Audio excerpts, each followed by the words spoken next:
মাহমৰা সমজিল্লাৰ অন্তৰ্গত বিভিন্ন শিক্ষানুষ্ঠানৰ NCC দল আৰু ছাত্ৰ ছাত্ৰীসকলে কুচকাৱাজ প্ৰদৰ্শন কৰিছে আৰু এই কুচকাৱাজ প্ৰদৰ্শনৰ নেতৃত্ব বহন কৰিছে কমাণ্ডাৰ SI নীলকমল গগৈ আৰু second in commander lance Naik Chandrakamal আহোমে।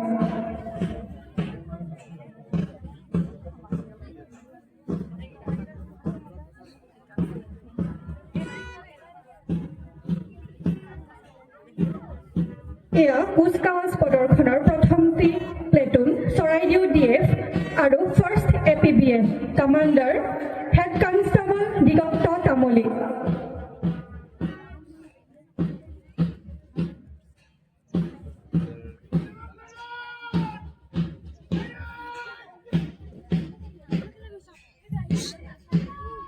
দ্বিতীয় প্লেটুন পাটচাগু জ্যেষ্ঠ মহাবিদ্যালয়ৰ NCC দল কমাণ্ডাৰ কাশ্মী খনিকৰ।